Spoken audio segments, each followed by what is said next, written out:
Chapter का नाम CBSE में है how do organism reproduce. Nature का बड़ा ही यूनिक रूप है अपने जैसे यंग वंस को डेवलप करना। बहुत सुंदर स्वरूप। रिप्रोडक्शंस, क्या है रिप्रोडक्शन? इस रिप्रोडक्शंस में पढ़ना क्या है, क्या जरूरत है इसको? The productions of new organism, please understand here, from the existing organism of the which kind of species, same species is known as reproductions। पे ऑलरेडी मेंशन है continuity of life on earth, क्योंकि इस nature का सबका एक अपना एक importance है लाइफ साइकिल में रोल को प्ले करना। कोई भी इंडिविजुअल्स इस डिस्टर्ब होगा फ्लोरा एंड फाउना में, whole universe is going to be disturb. Universe में एसेक्सुअल रिप्रोडक्शंस जो अपने यंग वंस को सिमिलैरिटी देता है, सिमिलैरिटी कोई अच्छी बात नहीं है। दुनिया में आपको एग्जिस्ट करने के लिए एक ही तरह की कैरेक्टरिस्टिक्स को आप केवल सर्वाइव करोगे तो that will be create lots of problem to you to survive the natures. Evolutions उसके अगेंस्ट जाके कहेगा कि जो वेरिएशंस आते हैं, जो चेंजेस आते हैं, वो इंपॉर्टेंट है। क्या बोलते हैं? Sporangium. Sporangium is a circular sac like structure where lots of spores present on it, right? तो एस्पोरेंजियंस के अंदर हमारे पास है क्या? खूब सारे स्पोर्स हैं, और यही स्पोर्स हमारे पास क्या होंगे? एज अ जर्मिनेटेड सेल के फॉर्म में काम करेगा। प्लांट पार्ट के पर्टिकुलर टिश्यू से डेवलप कर दिया, ये कहलाता है टिश्यू कल्चर, जो आगे एक फ्यूचर का हमारा सबसे बड़ा स्कोप है। कहते हैं ना, necessity is the mother of invention, आवश्यकता ही आविष्कार की जननी है। तो जैसा जैसा हमको जरूरत पड़ेगी वैसे वैसे इंडिविजुअल्स या कोई भी इंडिविजुअल जो है हमारे अलावा भी सब अपनी रास्ता खुद बनाते हैं। ठीक,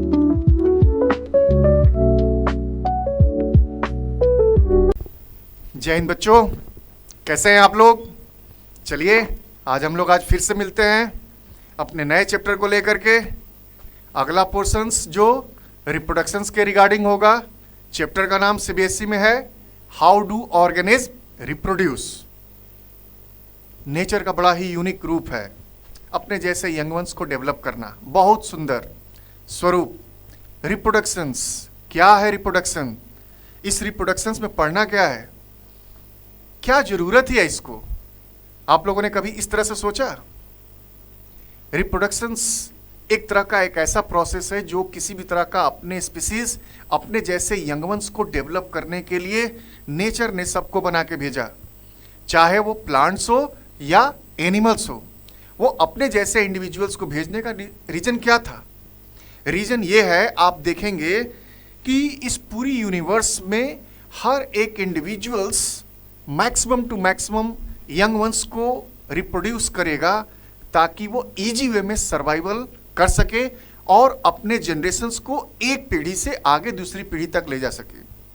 that is a very very simple kind of process where any kinds of any individuals of living beings which is present on the earth, they are having ability to produce itself like young ones, itself like new kinds of progeny to being represent you in a future from previous to new one, right?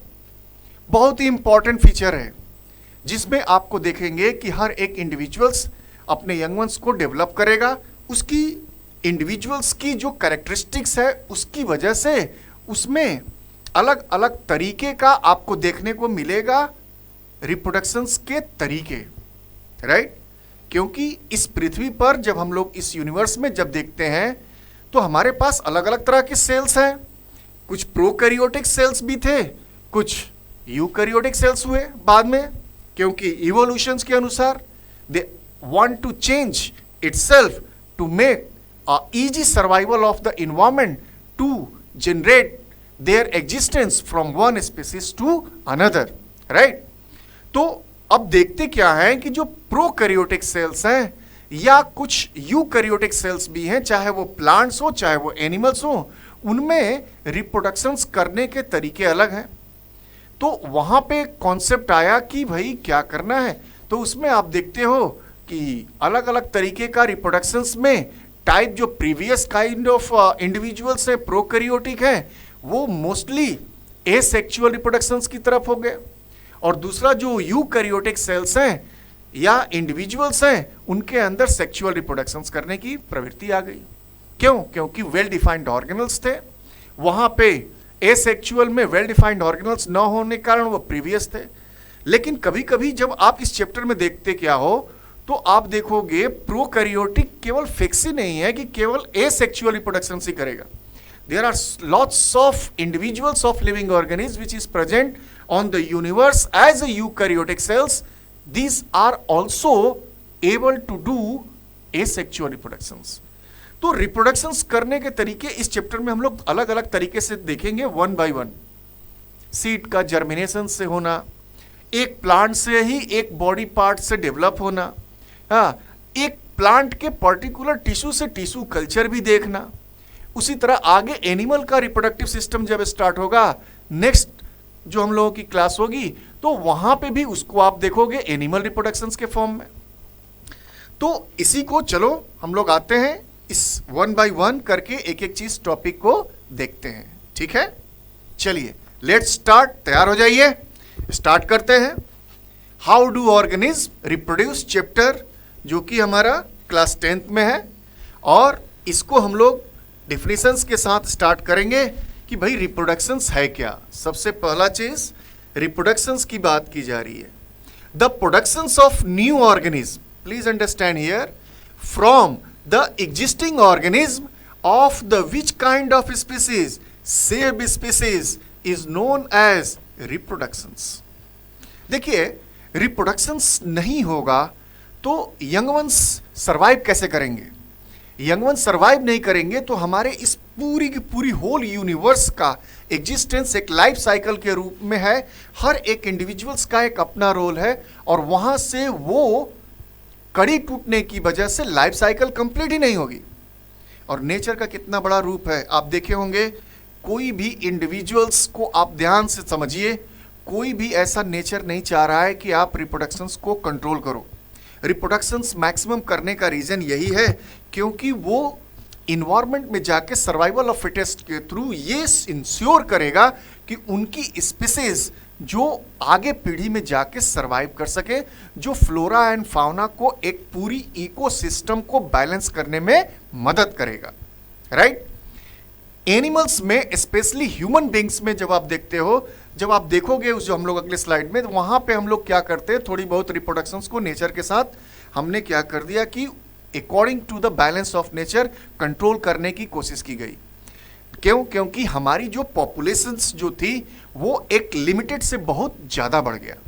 तो ऐसे cases में natural of resources काफ़ी limited है और demand काफ़ी ज़्यादा, तो हमको क्या करना स्टार्ट करना पड़ा ताकि इस रिप्रोडक्शंस को थोड़ा सा कम करें। और हम इतने नेचर को कन्वर्ट कर दिए according to the own needs कि हमारी जो डेथ रेट है वो काफ़ी कम होकर के सर्वाइवल ऑफ फिटेस्ट रेट काफ़ी ज़्यादा हो गई, जो नेचर के धीरे धीरे अगेंस्ट होना शुरू हो गया। चलिए तो उसको हम लोग उस वाले में देखेंगे नेक्स्ट स्लाइड में। तो सिंपली कॉन्सेप्ट है रिप्रोडक्शंस का concept, the productions of new species, new organism from the existing organism, जो एग्जिस्ट कर रहा है उसी ऑर्गेनिज्म से पैदा होने वाले सेम स्पीसीज के जो इंडिविजुअल्स कहलाएंगे। और ये जो प्रोसेस कहलाएगी इसमें हम लोग क्या बोलते हैं उसको, रिप्रोडक्शन। रिप्रोडक्शंस किसी भी चीज के लिए इसेंशियल है, आप जान ही रहे हैं। क्यों? क्योंकि survival of fittest for existence of one species one generation to another, that is the only and only kind of processes are there where which can help out to make and easy to ensure the individuals have been existence from one species to another। एक species से दूसरी species, एक generation से दूसरी generation में जाने के लिए अर्थ के इन्वायरमेंट के अनुसार आपको इंश्योर करेगा। क्यों? क्योंकि रिप्रोडक्शन से नए इंडिविजुअल्स का जन्म होगा। Process of reproductions ensure, simple सा जो मैं बोल रहा था अभी देखिए यहां पे ऑलरेडी मेंशन है, continuity of life on earth.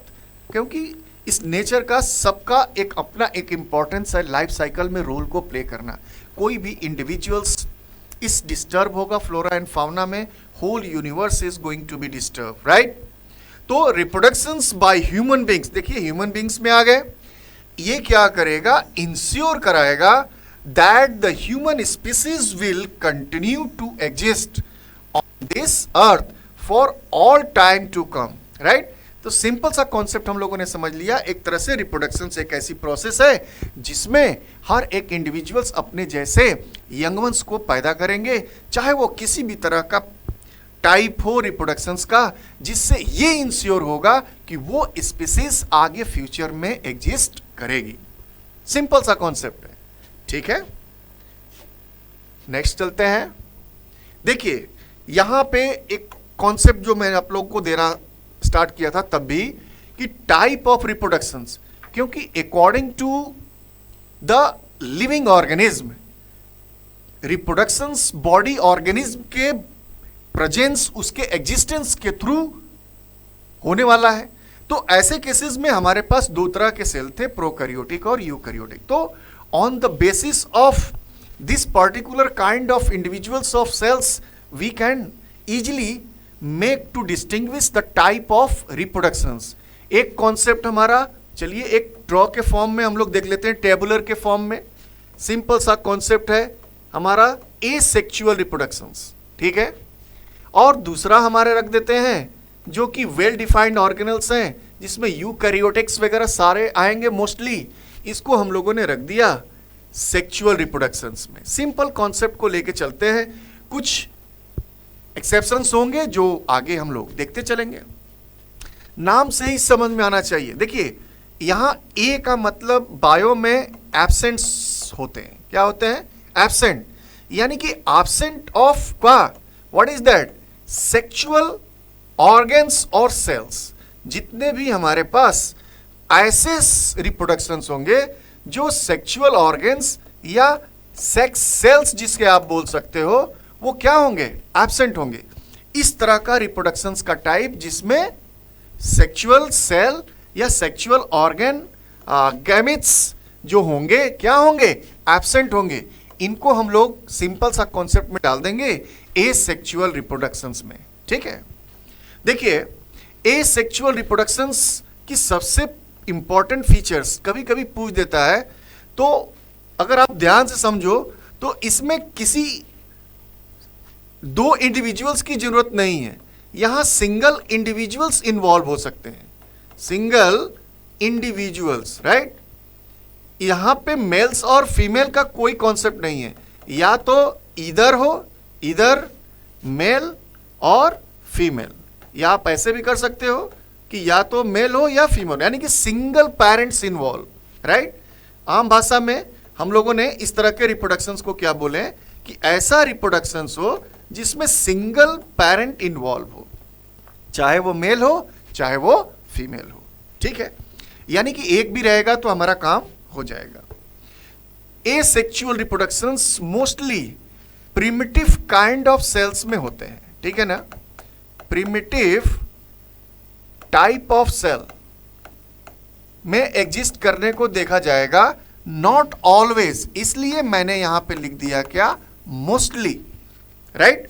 ऐसा नहीं है कि केवल primitive kind of cells is also going to be exist as asexual reproductions are there, right. There is a lots of eukaryotic cells are also having a ability to do the process of asexual reproduction in some cases, very specific kind of cases are there. तो primitive cells होंगे, यानी कि अगर हमने इसको short में देखें तो ये मोस्टली प्रोकैरियोटिक सेल्स में आपको देखने को मिलेगा। ऐसे में क्या होते हैं, जो सेल डिवीजन होगा, जो टाइप होगा, ये mostly mitotic kind of cells division होंगे। क्या होंगे? माइटोटिक, या माइटोसिस भी आप लिख दो, right. Mitosis kind of cell divisions occur. Class 9th में आप लोग पढ़े हो, जिसमें एक तरह का सेल है जो सिंपली वन सेल का जो 2n नंबर है, ये क्या करेगा, जैसे मान लो एक सेल है 2n नंबर है, उसके नंबर ऑफ क्रोमोसोम्स, ये पहले डिवाइड होंगे और एग्जैक्टली क्या करेंगे, दो सेल्स में डिवीजन होंगी और इनकी नंबर ऑफ क्रोमोसोम्स क्या होंगे। देखिए यहां पे नंबर ऑफ क्रोमोसोम्स क्या है? सेम है, right, that is a same. तो सेम होने का मतलब क्या है कि क्रोमोसोम्स भी सेम है, जेनेटिक मटेरियल भी सेम है, यानी कि जीन्स भी सेम है, यानी कि क्या होगा? It leads to similarity. अभी थोड़ी देर के लिए इसको हम लोग इस सेक्सुअल को हटा के केवल पूरी एसेक्सुअल रिप्रोडक्शंस को ही, पूरी कैरेक्टरिस्टिक्स को एक साथ देख लेते हैं, जो आप लोगों को आसान हो जाएगा, एक बोर्ड पे ही सारे आ जाएंगे, ठीक है। तो जैसे देखिए, यानी कि जो उनकी जो जेनेटिक मटेरियल क्या है, सेम जेनेटिक मटेरियल्स आपको देखने को मिल रहा है। जेनेटिक मटेरियल यानी कि जीन्स भी हमारे पास क्या होंगे, उनके क्या होंगे? सेम होंगे। तो ये एक नई तरह की कैरेक्टरिस्टिक्स को डेवलप कर देगा।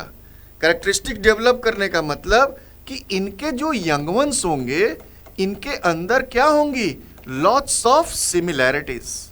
क्यों? क्योंकि जेनेटिक कैरेक्टर क्या है इनका? सेम है। तो जैसे पेरेंट्स होंगे वैसे इनके यंग वंस हो जाएंगे। Simple concept, right? इसमें मोस्टली आरएनए के फॉर्म में आपके पास क्रोमोसोम्स होते हैं, राइट? और डिटेल्स में जाना है तो थोड़ा बहुत देख लीजिए। क्रोमोसोम्स भी कैसे होंगे? Single type of genetic material RNA के फॉर्म में रिबोन्यूक्लिक एसिड के फॉर्म में होंगे और प्रिमिटिव काइंड ऑफ सेल्स में होंगे। लेकिन एक चीज समझिए, किसी भी यूनिवर्स में एसेक्सुअल रिप्रोडक्शंस जो अपने यंग वंस को सिमिलैरिटी देता है, सिमिलैरिटी कोई अच्छी बात नहीं है। दुनिया में आपको एग्जिस्ट करने के लिए एक ही तरह की कैरेक्टरिस्टिक्स को आप केवल सर्वाइव करोगे तो that will be create lots of problem to you to survive the natures. Evolutions उसके अगेंस्ट जाके कहेगा कि जो वेरिएशंस आते हैं, जो चेंजेज आते हैं, वो इंपॉर्टेंट है, राइट? इंपॉर्टेंट होने का मतलब वेरिएशन से नई स्पीसीज की डेवलपमेंट होगी, नए तरह की स्पीसीज बनेंगे, फ्लोरा एंड फाउना में हेल्प होगा। तो इस तरह का आपके पास होंगे। जैसे प्रोकैरियोटिक सेल्स में आप लोग राइबोसोम्स वगैरह का कॉन्सेप्ट आप लोग देखते थे, तो यहां पे राइबोसोम्स, राइट, जो कैसा होगा? 70S टाइप होगा। कैसा होगा? 70S टाइप होगा, जो प्रोकैरियोटिक सेल्स में होंगे। और ये सिमिलैरिटी आपको देखने को मिलेगा हर एक पार्ट में। तो जैसे यंग वंस वैसे उनके जैसे फादर, जैसे उनके पेरेंट्स, जैसे उनके यंग वंस एग्जैक्टली सेम होंगे, क्योंकि जेनेटिक मटेरियल क्या है? सेम है। तो ठीक है, इतने सारे एसेक्सुअल रिप्रोडक्शंस में आप लोग देखिए, एसेक्सुअल की कुछ कैरेक्टरिस्टिक्स भी आप लोगों को देखने को मिलेगा कि ये किसी भी बॉडी पार्ट से आप डेवलप कर सकते हो। Develop, right, developed any parts of the living individuals. ये कहीं से भी आपके पास होंगे जो न्यू यंग वंस को डेवलप करने के लिए काफी होंगे। जैसे प्लांट के सेंस में अगर आप देख रहे हो तो प्लांट में लीव्स से भी हो सकता है, उसके स्टेम से भी हो सकता है, उसके रूट से भी हो सकता है। इवन दो प्लांट को आपस में काट करके हम लोग जोड़ेंगे भी, कटिंग, ग्राफ्टिंग, वेजिटेटिव प्रोपेगेशंस का कॉन्सेप्ट देखेंगे। तो we can able to develop any kinds of individuals of new organism from its existence of the plant, right? तो आपको देखने को मिलेगा, बहुत ही यूनिक तरीके का चीज है एसेक्सुअल रिप्रोडक्शंस में। ठीक है, इतना रहने देते हैं आज के लिए। तो टाइप ऑफ रिप्रोडक्शंस एसेक्सुअल में ये सारे कंटेंट आप लोग लिख सकते हो, ठीक है? चलो, इसी का अनदर पार्ट जरा देखो, सिंपल सा। अगर आप यही चीज किस में जा रहे हो? सेक्सुअल रिप्रोडक्शंस में। सिंपल सा है, देखिए यहां पे क्या होंगे? पहला लाइन ही हमारे पास होंगे क्या? सेक्सुअल ऑर्गन्स इन्वॉल्व, यानी कि two parents involve, two parent involve, right? Two parent involve are there. Two parent means male and female. इसमें हमारे पास मेल एंड फीमेल। तो इंटेंशनली ये हो क्या रहा है? इसमें क्या होते हैं? फ्यूजन ऑफ गैमेट्स होंगे। क्या होंगे? Fusion of gametes. Gametes male के लिए हमारे पास जो भी गैमेट्स होंगे, जिसको आप लोग स्पर्म बोलते हो, राइट, जर्म सेल्स, और फीमेल के लिए हमारे पास क्या है? ओवा। ये किसी भी फॉर्म में होगा, ऐसा नहीं है। कभी कभी एनिमल्स में केवल आप सोचते हो कि केवल सेक्सुअल रिप्रोडक्शन एनिमल में ही होगा, ऐसा नहीं है। फ्लावरिंग प्लांट्स भी ऐसे होंगे जहां पे आपको देखने को हम लोग सीखेंगे, जिसमें सेक्सुअल रिप्रोडक्शन की बात होगी, जहां इंडिविजुअल्स ऑफ मेल और फीमेल क्या होंगे? अलग अलग होंगे, ठीक है? तो वेल डिफाइंड, इसमें क्या होंगे? वेल डिफाइंड रिप्रोडक्टिव ऑर्गन्स होंगे। क्या होंगे? Well defined reproductive organs involve, right? Organs present on it, right?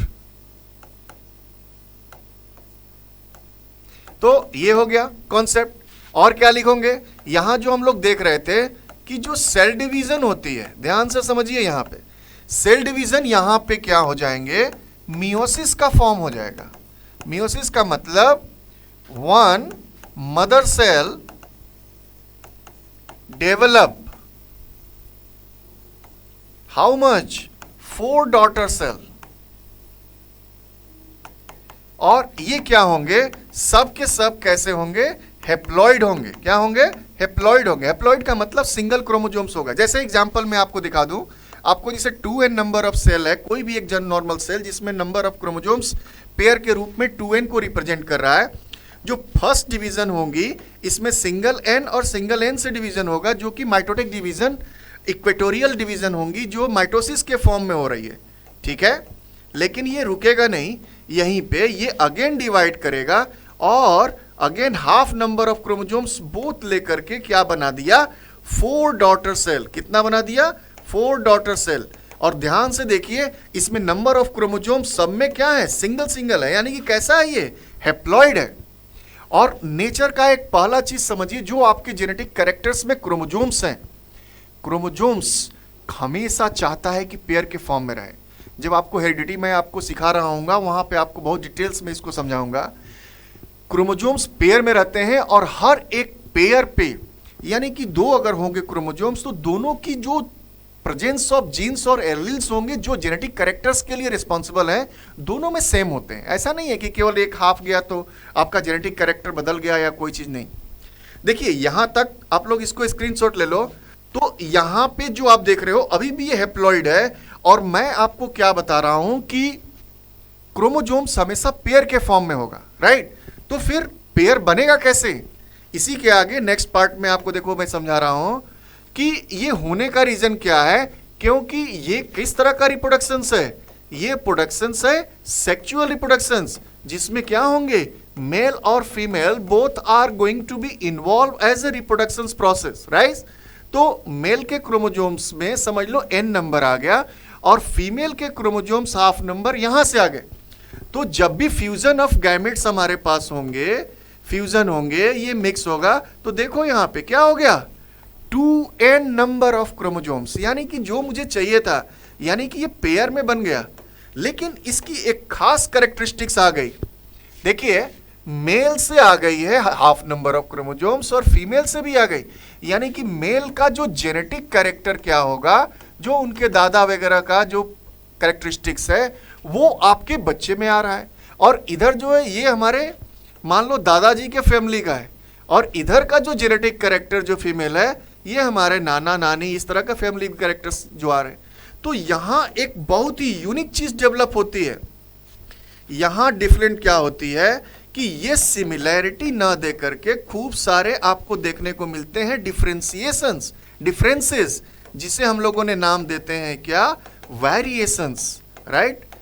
यही वेरिएशंस जो आप देखते हो कि अपने ही यंग वंस में, सेम माता पिता में, आपके द्वारा भाई बहन सिबलिंग्स में आपको अलग अलग तरह के genetic character same mother father से होने के बावजूद भी देखने को मिलता है। क्योंकि जेनेटिक कैरेक्टर एक हमारा इधर से आ रहा है दादा के खानदान से, और इधर आपके नाना नानी के खानदान से। तो there is a having of genetic overlapping होती है, जिसमें क्रोमोजोम्स आपस में क्रॉस लिंक होते हैं और जेनेटिक मटेरियल का ट्रांसपोर्ट होता है एक दूसरे के ऊपर। और ऐसे में जो न्यू यंग वंस होता है, जो हमारा मैजिक क्रिएट करता है पूरी यूनिवर्स के लिए, वो है variations. And variations is a very much important to any kinds of individuals, which is help out to make to easily develop and survival of the fittest of any kinds of environment. Because if you can't able to change yourself according to the environment, it will be going to be vanished. The species is going to be finished. So क्या करना है, variations लाना है individuals को environment के अनुसार, ताकि survival of existence easy way में हो सके। तो that is the kind of individuals, right. Variations आएंगे अलग अलग तरह के, 2 पेरेंट्स होंगे, गैमेट्स का इन्वॉल्वमेंट होगा, ठीक है, फ्यूजन ऑफ गैमेट्स होंगी। तो ये सारी चीजें हमारे को देखने को मिल रहा है, जो हम लोग इसमें सेक्सुअल रिप्रोडक्शंस में देखेंगे। शॉर्ट में यहाँ पे आप थोड़ा सा देख भी लो, asexual reproductions, new the productions of new organism from a single parents, जो हम लोगों ने ऑलरेडी डिस्कस कर चुके हैं, without the involvement of sex cells, sex cells का कोई इन्वॉल्वमेंट नहीं है, और gametes, that is called as asexual reproductions. ढेर सारे आपके पास एग्जाम्पल दिए हुए हैं, बाइंडर फिजन है, बर्डिंग है, रीजनरेशन है, फ्रैगमेंटेशन, स्पोर फॉर्मेशंस हम लोग देखेंगे, साथ में वेजिटेटिव प्रोपेगेशंस का ऑल 3 कॉन्सेप्ट देखेंगे, कटिंग, ग्राफ्टिंग और लेयरिंग का कॉन्सेप्ट, ठीक है। सेकेंड पार्ट में जो आप देख रहे हो सेक्सुअल रिप्रोडक्शंस के रूप में है, the productions of new organism from how much parents are involve, 2 parents are involve by making use of their what, which kind of cells, sex cells, gametes या सेक्स सेल्स या germ cells भी आप बोल सकते हो, right. That is the kind of reproductions we can call it as a denote as a sexual reproductions, right? Some human face, frogs, whatever the environment having going to be seen, as well as in plants, most of the plants which are having a flowering plants are there, they are also able to do the process of sexual reproductions, right? केवल plants में ऐसा मत सोच के रहना है कि केवल एक ही तरह का होगा, 2 तरह के plant होते हैं, जिम्नोस्पर्म और एंजियोस्पर्म। तो जिसमें सीड्स नहीं बन रहे हैं वहाँ पे आपको सेक्सुअल रिप्रोडक्शंस होंगे, जिसमें सीड्स और फ्लावरिंग हो रहे हैं वहाँ पे हमारे को सेक्सुअल रिप्रोडक्शंस होंगे, ठीक है। तो there is 6 different kinds of method जो हम लोगों ने ऑलरेडी देखा था। फिजन, राइट, फिजन है, फिजन देखेंगे, बडिंग है, spore formation, regeneration, fragmentation, vegetative propagations में कटिंग, ग्राफ्टिंग और लेयरिंग। 1 बाय 1 करके चलते हैं और इसे समझने की कोशिश करते हैं और समझाने की भी कोशिश करूंगा। बाइनरी क्या लॉजिक लिया हुआ है, पहला है फिजन, पहला है फिजन। फिजन, फिजन और फ्यूजन में अंतर समझना सीख लेना। फिजन टूटना है, 1 molecules is going to be break down into the another kind of more than 1, split करेंगे, टूटेंगे। बायो में इसे आप लोग हमेशा से समझते हुए आ रहे हैं, फिजिक्स में भी अलग अलग तरीके के नाम से, जैसे बायो में मेटाबॉलिक एक्टिविटी को आप समझते हो कैटाबॉलिक, राइट। कैटाबॉलिक क्या होते हैं, कंपोनेंट जो है हमारे पास कॉम्प्लेक्स मॉलिक्यूल है, सिंपल फॉर्म में टूटना, ठीक है ना। एनाबॉलिज्म उसका उल्टा होता है। तो ये फिजन और फ्यूजन में अंतर है ना। Fission means broke down, right. Nuclear fission, nuclear fusion, right. Fission में एटॉम बम का एग्जांपल, जहाँ पे नाइट्रोजन से बम्बार्डमेंट करके रेडियो एक्टिव एलिमेंट्स छोटे छोटे पार्ट में टूटते जाएंगे और एनर्जी बनेगी। एनर्जी बनने का और डिस्ट्रॉय होने का भी सब एक ही उपाय है, या तो कॉम्प्लेक्स मॉलिक्यूल टूटेगा या छोटे छोटे मॉलिक्यूल आपस में जुड़ेंगे। एनाबॉलिस का एग्जांपल आपका क्या होता है, फोटोसिंथेसिस, कार्बन डाइऑक्साइड वाटर मिल करके प्रेजेंस ऑफ सनलाइट में क्या बना रहा है, कार्बोहाइड्रेट। यही रेस्पिरेशन प्रोसेस में आप देखते हो क्या कि सीधी सी आप क्या करते हो, कार्बोहाइड्रेट एज ए ग्लूकोज के फॉर्म में कार्बन डाइऑक्साइड और वाटर में तोड़ते हो, वो क्या हो गया, कैटाबॉलिज्म। तो फ्यूजन में कंफ्यूज मत होना, fusion means break down, right. The process of fusion, unicellular organism क्या करते हैं, 2 पार्ट में टूट जाएंगे या 2 से ज्यादा पार्ट में टूटेंगे, स्प्लिट होंगे या डिवाइड होंगे टू फॉर्म 2 और मोर न्यू ऑर्गेनिज्म, राइट। तो फ्यूजन को सिंपल कॉन्सेप्ट में समझना, टूटने से संबंधित है, स्प्लिट होगा। इसमें एग्जाम्पल आप लोगों को जो 3 बहुत इंपॉर्टेंट एनसीईआरटी में पढ़नी है, अमीबा है, पैरामीशियम है और लिस्मेनिया है, राइट। तो इसमें जब आप देख रहे हो स्प्लिट आउट 2 और मोर में, तो इसके भी टाइप थोड़े से चेंज हो जाएंगे। एक हो जाएगा बाइनरी फिजन का कॉन्सेप्ट और एक हो जाएगा मल्टीपल फिजन। जैसा कि नाम से ही आपको समझ में आ रहा होगा कि बाइनरी का मतलब ही हो गया, बाई का मतलब ही हो गया क्या, कि ऐसा लिविंग ऑर्गेनिज्म जो एसेक्सुअल रिप्रोडक्शन में स्प्लिट होगा, टूटेगा और कितने पार्ट में डिवाइड होगा, सिर्फ और सिर्फ 2 पार्ट में डिवाइड होगा, राइट। तो binary fission, the parents organism splits करेगा और divide to form how much organism, लिखा हुआ है ऑलरेडी देखिए, 2 ऑर्गेनिज्म में डेवलप हो जाएगा। तो इस तरह के आपके डिवीजन को, इस तरह के आपके रिप्रोडक्शंस ऑफ टाइप को हम लोग बोलते हैं क्या, binary fission. An asexual reproduction method in unicellular organism like amoeba, like bacteria and some parents, one parents, right, divided into genetically identical 2 daughter cells, right. So इसको देखिए और इसका एक एक करके एग्जाम्पल भी हम लोग डायग्राम के थ्रू देखेंगे, क्योंकि सीबीएसई इससे पूछती है क्वेश्चंस।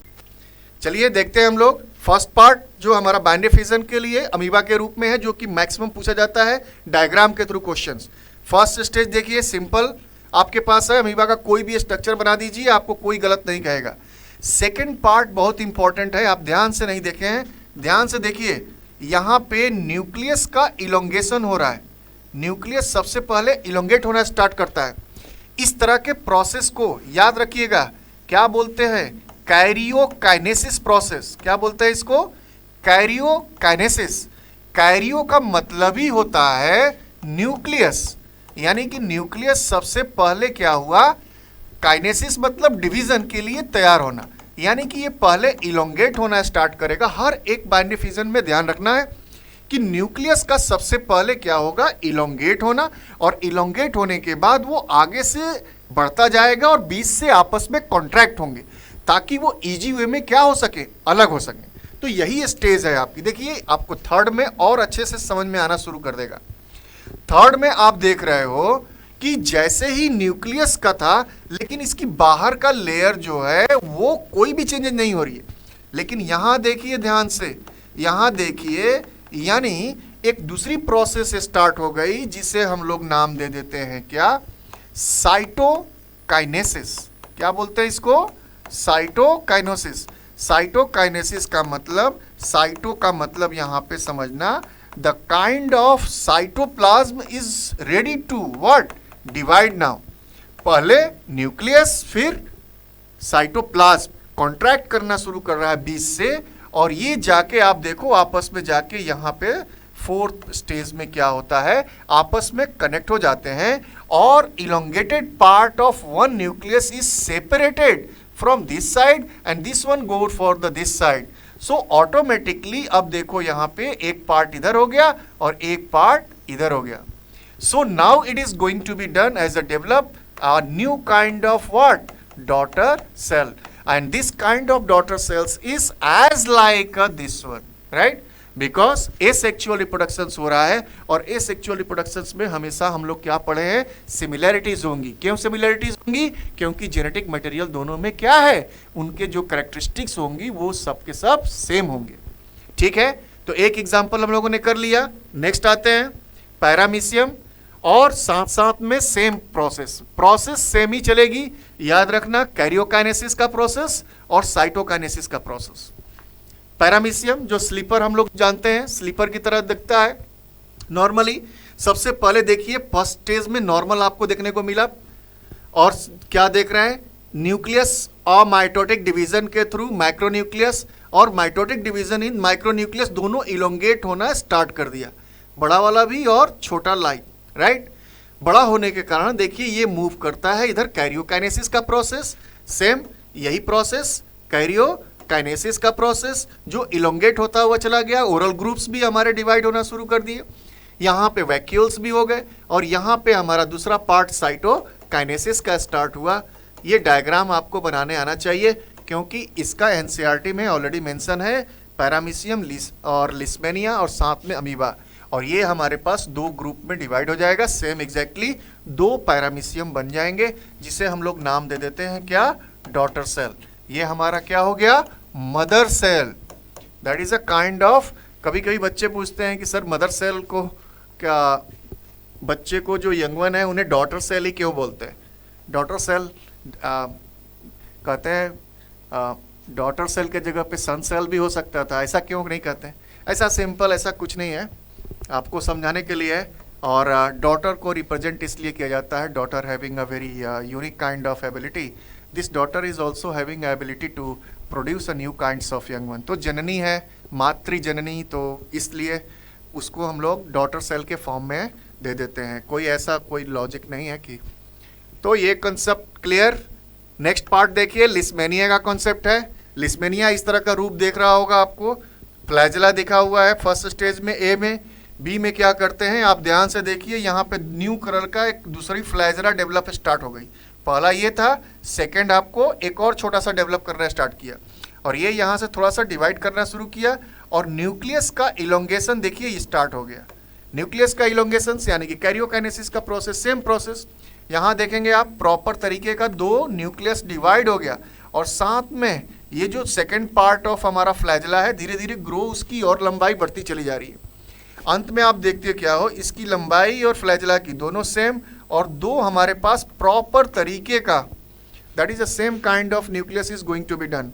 और ध्यान से देखिए यहाँ साइटोप्लाज्म का डिवीजन स्टार्ट हो गया, यानी कि सेकंड पार्ट ऑफ साइटोकाइनेसिस हमारा स्टार्ट हो गया, और यहाँ से हम लोगों का first part of kinesis karyokinesis का प्रोसेस, और ये धीरे धीरे इलोंगेट होते हुए ऊपर को चला गया, और यहाँ से क्या हो गया, सेपरेट हो जाएगा, और ऐसे में एक इधर एक new kind of young once बन जाएंगे, और यहाँ पे दूसरे तरह का यंग वंस बन जाएंगे। यानी कि यहाँ पे भी हमारे पास कितने डॉटर सेल्स का निर्माण हो रहा है, 2। तो इस तरह के डिवीजन को हम लोग बोलते हैं क्या, बाइनरी फिजन, राइट। फिजन का first part complete, second part में आते हैं जिसमें आप देखोगे मल्टीपल फिजन का कॉन्सेप्ट, और मल्टीपल फिजन का मतलब एक पर्टिकुलर सेल से 2 ना होकर के होगा तो स्प्लिट्स और डिवाइड ही, लेकिन वो multiple more than 2 kinds of new young ones is going to be develop, right. तो देखिए इसको मल्टीपल फिजन नाम से ही पता है, multiple fission means the parent organism splits और divide to form many new kinds of organism, which kind of type, on a same type, right. Example हमारे पास एक बहुत ही इंपॉर्टेंट है, प्लाज्मोडियम का कॉन्सेप्ट है। ये प्रोटोजोअन्स होते हैं जो मलेरियल डिजीज के लिए इंपॉर्टेंट होते हैं, कॉजेस फैक्टर है, एजेंट है, राइट। मेन जो है हमारे पास पर्टिकुलर प्लाज्मोडियम जो प्रोटोजोअन्स है which is responsible to develop a malarial disease, right. सोचो एक इन्फेक्टेड पर्सन से किसी ने एक जो हमारा वेक्टर जो है फीमेल एनाफिलिस मॉस्किटो ने बाइट किया और वहाँ का इन्फेक्टेड ब्लड लेके गया और दूसरे के बॉडी में ट्रांसप्लांट किया, तो सिंपली वो ट्रांसप्लांट करके एक सिंपल सा सेल के रूप में छोड़ देता है, ठीक है ना। सिंपल सेल में छोड़ा एज अ प्लाज्मोडियम, और यहाँ पे क्या बना देता है, एक बाहर एक पर्टिकुलर लेयर बना देता है जिसको हम लोग नाम दे देते हो सिस्ट। देखिए बॉडी के अंदर अगर कोई भी ब्लड के अंदर अनवांटेड सब्सटेंसेस जब इंटर करती है तो ब्लड के अंदर हमारा इम्यूनिटी सिस्टम, इम्यून सिस्टम काम करना स्टार्ट कर देता है, और इम्यून सिस्टम काम करने का मतलब कि the body is going to ready to fight against unwanted pathogens. तो ये बड़ा स्मार्ट तरीके से काम करता है। वो सेल को छोड़ने के समय ही वो बाहर एक पर्टिकुलर सिस्ट नामक एक हार्ड कवरिंग को कर देगा, जिससे कि वो अनवांटेड सब्सटेंस को फील ही ना हो पाए ब्लड के अंदर, जो एंटीजेंस एंटीबॉडीज उसके अगेंस्ट बनाए वो बनाना ही भूल जाए। तो ऐसे केसेस में क्या होते हैं कि ये एक इजी वे में सर्वाइव करने के लिए ब्लड में डाल दिया और उसको कवर कर दिया सिस्ट के रूप में, तो पता ही नहीं चल रहा है। अब अंदर नॉन स्टॉप देखो यहाँ पे सिंगल सेल है, लेकिन ये सेल अब क्या किया, अंदर ऑलरेडी सिस्ट ऊपर की तरफ से बना रहेगा, लेकिन multiple nucleus is going to be divided inside the cell. वो अपना डिवीजन कर रहा है, वो तब तक करता रहेगा या जब तक ऊपर का लेयर हटाएगा नहीं, जब तक कि फेवरेबल कंडीशंस नहीं आ जाता। फेवरेबल कंडीशंस का मतलब that is a kind of particular environment which is suitable for produce a young ones and they can young ones is easily survive. तो देखिए यहाँ न्यूक्लियस बड़ा हो गया हमारे थर्ड पोर्शन में, और फोर्थ पोर्शन में क्या करता है कि वो अपने पोर्शंस को डिसॉल्व कर देता है, upper portions rupturing, schizonoid wall और merozoites is going to be freely move out from this particular cell to inside the body, and inside the body means each kind of particular cells is going to be transported from heart to each part of the cells, and each part of the cells is doing a same kind of reproductions at that place. That means the individuals is going to be develop multiple kind of individuals as a plasmodium inside your blood, and this one is going to be fall ill, right, because all the metabolic foods substances is going to be taken place inside your body, utilize them, so आपकी body क्या होगी, week हो जाएगी। तो ऐसे cases में आपको fever एक बीमार स्टार्ट हो जाएगा बीमारी, जिसको हम लोग क्या नाम देते हैं, मलेरियल डिजीज, राइट। ये एक प्रोटोजोअन्स है, याद रखना, पूछता है कभी कभी क्या है ये प्लाज्मोडियम, कैसा है ये, प्रोटोजोअन्स है, राइट। जो माइक्रोब्स का हम लोगों ने 5 डिफरेंट काइंड ऑफ किंगडम्स सबको पता है, 6 सेट में पढ़े हुए हैं, micro organism, friend and foe, right. Bacteria, virus, protozoans, fungus और algae, that is a 5 different kinds of kingdom which is going to be cover all kinds of micro organism, right. So this one is going to be done. Fission complete. Next part चलते हैं, बर्डिंग का concept देखते हैं। नाम ही से समझ में आ रहा है, बर्ड, BUD, बर्ड्स मीन्स क्या, एक सिंपल सा आउटग्रोथ। किसी भी प्लांट को आप ध्यान से देखिए जरा गौर से, तो वहां पे आप नोट्स के ऊपर जब नया डेवलप हो रहा होगा एक छोटा सा बर्ड्स की तरह दिखेगा, वही आउटग्रोथ है। Bud means a small outgrowth from the body of living organism, right. Budding is a small parts of the body of parent organism grows out, right, from the birds, which then detaches and became a new kinds of organism। सबसे पहले ये क्या करेगा, example आपके पास है, दो दिया गया है, हाइड्रा और ईस्ट को, दोनों को वन बाय वन करके समझते हैं। जरा ध्यान से देखो, एक सिंपल सा एक हाइड्रा का फिगर है हमारे पास, राइट, सिंपल हाइड्रा, वहां से एक छोटा सा बर्ड्स डेवलप करना स्टार्ट कर देता है। ये इसके टेंटिकल्स हैं, राइट, टेंटिकल्स पकड़ने के लिए कोई भी एक बर्ड्स, इसी को हम लोग नाम दे देते हैं क्या, बर्ड। बर्ड एक बहुत ही यूनिक काइंड ऑफ, ये नहीं है कि कहीं से भी निकल जाएगा, प्लीज याद रखना, there is a very very important kind of particular cell, vegetative cells present on it, right, that particular part of this particular cell having ability to produce a new kinds of birds। तो vegetative cells जहां होंगे वहां पे नई birds का development होगी।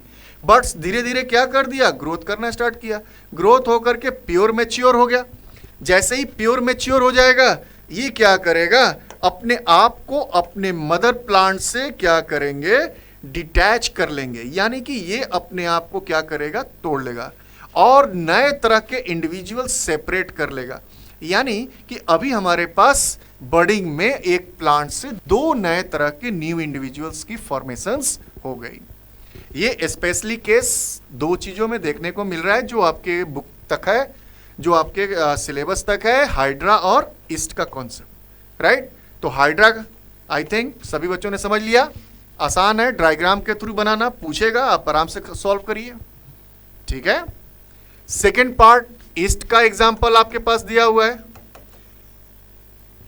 East के बारे में बहुत ज़्यादा परेशान होने की जरूरत नहीं है, आप देखते होंगे हर जगह सोसाइटी में इसका यूज होता है, खाने पीने चीज़ों में, फर्मेंटेशंस के लिए, केक वगैरह बनाने का कॉन्सेप्ट है। अपने घर पे भी आप ले आ सकते हो, बाहर से ईस्ट ले आओ, उसको फर्मेंटेशंस के लिए थोड़े से शुगर डाल दो, उसको डालो एक चम्मच, कुछ ही देर बाद वो डेवलप करना स्टार्ट हो जाएगा। डो वगैरह में देखने हो, जैसे डालते हो डो फैलने लगता है, राइट। तो ये एक तरह का उसका रिप्रोडक्शंस करने का तरीका है कि वो अपने जैसे इंडिविजुअल्स को बढ़ा लेगा, और बढ़ा के अंदर से जब वो कार्बन डाइऑक्साइड रिलीज करता है तो वही बबल्स बन जाते हैं। तो आप देखे होंगे कि फ्लफीनेस आ जाती है। और एक और भी चीज़ है, बहुत ज़्यादा फर्मेंटेशंस ना हो तो क्या होगा कि वो जो डिश जो बनने वाली होती है वो टेस्टी लगती है, बहुत ज़्यादा पुराना ना हो, ज़्यादा एथेनॉल ना बने। इससे क्या बनता है, एथिल अल्कोहल बनता है ना, तो एथेनॉल होता है। तो एथेनॉल ज़्यादा होगा तो फिर दिक्कत होगी, खाने में टेस्ट खत्म हो जाएगा, बीटर लगना स्टार्ट होगा। लेकिन अगर एक नॉर्मल है तो वो अच्छा लगेगा। तो ये अंदर आखिर कैसे डेवलप कर रहा है उसका रीजन देखो, ऐसे एक नॉर्मल सा आपके पास दिखा दिया गया है, ईस्ट उसका न्यूक्लियस है, पेरेंट ईस्ट सेल है, वो क्या करता है, अपने ही क्राउन बनाएगा, अपने जो ऊपर का पोर्शन है, आप देखो यहाँ से सीधे एक छोटा सा क्राउन बना दिया। और जो इंटरनली जो हम लोग पढ़ते हुए आ रहे हैं, जो इंपॉर्टेंट पार्ट, कैरियोकाइनेसिस भी यहीं से स्टार्ट कर दिया, यानी कि सेल का इलोंगेशंस भी स्टार्ट कर दिया। सेल का इलोंगेशंस हुआ। अब ये वाला पोर्शंस देखो क्या किया कि यहाँ से जैसे ही ये एक्सटेंड करने की सोचा, यहाँ से ये दूसरी पार्ट में डिवाइड हो गया और ये दूसरे पार्ट में न्यूक्लियस, और यहाँ पे साइटोकाइनेसिस के थ्रू सेकेंड पार्ट भी कंप्लीट कर दिया। साइटोप्लाज्म क्या हो गए, डिवाइड हो गए, यानी कि ये हमारे पास कौन सा प्रोसेस स्टार्ट कर दिया, साइटोकाइनेसिस। और यहाँ पे हम लोगों ने ऑलरेडी इसको समझ गए हैं, कौन सा प्रोसेस स्टार्ट होगा, कैरियोकाइनेसिस प्रोसेस। तो बर्ड्स हमारे पास अब दो पार्ट में बट गए, और दो पार्ट में बट के ये क्या हो जाएगा, अलग हो जाएगा, ये अलग हो जाएगा। इसमें दो तरह से देखने को मिलेगा, या तो ये 1 से 2 बन गया, 2 से 4 हो गया, 4 से 8 खूब सारा बढ़ता चला गया, या एक ही पोर्शंस में देखिए, अब हर एक पोर्शंस में जस्ट लाइक डेजर्ट प्लांट जो कैक्टस वगैरह है, उस तरह से क्या होते हैं, एक दूसरे के साथ जुड़े हुए मल्टीपल काइंड्स ऑफ इंडिविजुअल्स को डेवलप कर लेते हैं। तो ये प्रोसेस कहलाती है क्या, बडिंग। बडिंग जो आउटग्रोथ बनाती है, vegetative growth, particular cells having going to be develop new kinds of young ones. ठीक है, समझ आ रहा है। देखिए इसको डायग्राम भी आप लोग वो कर लेना, और इसको समझना 1 by 1 step, right. Next part चलते हैं। स्पोर फॉर्मेशन बहुत इंपॉर्टेंट है।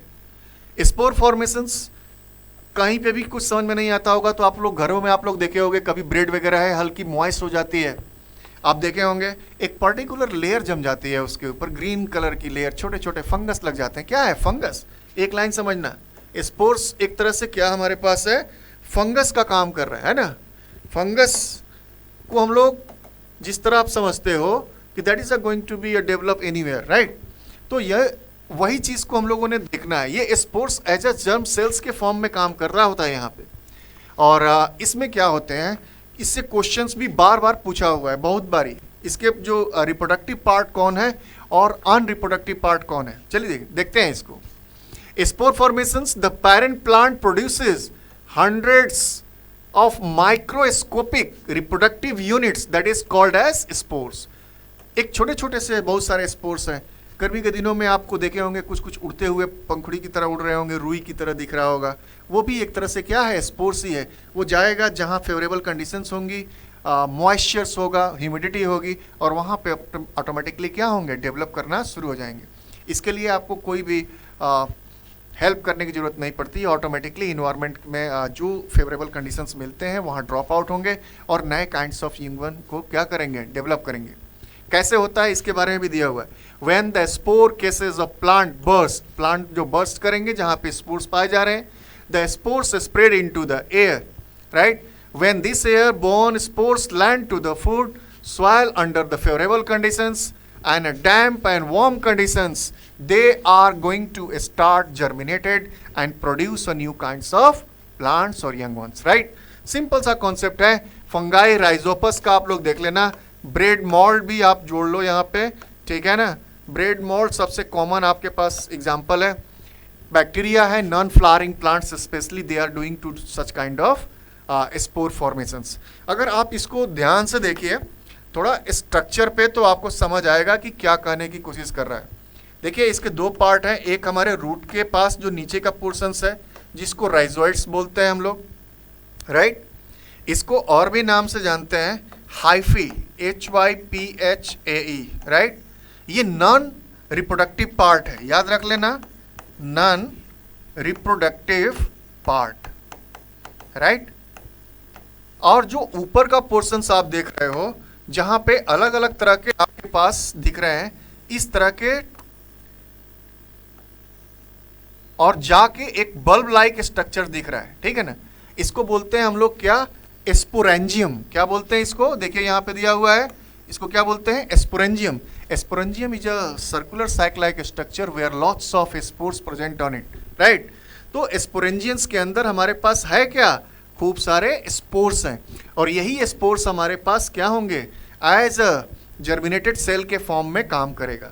तो स्पोर्स किसी भी परिस्थिति में हो सकता है, स्पोरेंजियोफोर से स्पोर्स क्या हो, हवा से बर्स्ट हो जाए, किसी भी तरह एयर हो, जानवरों से हो, किसी भी तरह से क्या होंगे, स्पोरेंजियम फटेंगे, और टूटने के बाद they can be spread out each way and just try to drop down at the very very important things, the favorable conditions will be going to be a must play a important role this पर।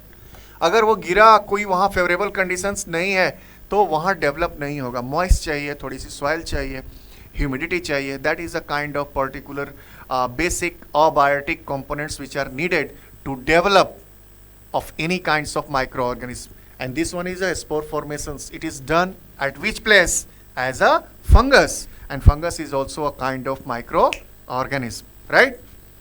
so इसको देखिए, that is a kind of particular process that is called as spore formations। किस में हो रहा है, हम लोगों ने देखा हमारे पास राइजोपस है अलग अलग तरह का। देखिए बहुत इंपॉर्टेंट रीजनरेशंस का कॉन्सेप्ट आ गया। रीजनरेशंस नाम से ही पता चल रहा है, regenerations means the body parts is going to able to develop a new kinds of complete individuals.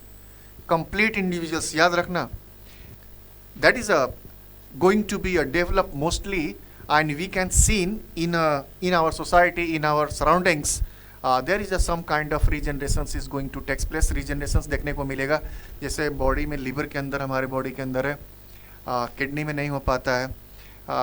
एक चीज़ और ध्यान देना है कि ये रीजनरेशंस का कॉन्सेप्ट मोस्टली प्रोकैरियोटिक्स में ज़्यादा होगा। अभी डिफाइन करने के बाद आपको मैं समझाऊंगा एक इम्पॉर्टेंट क्वेश्चंस जो इससे भी ज़्यादा इम्पॉर्टेंट है, why regeneration is going to be seen in prokaryotic cells in comparison to eukaryotic cells. The lots of time has been going to be already asked in the CBSE, right?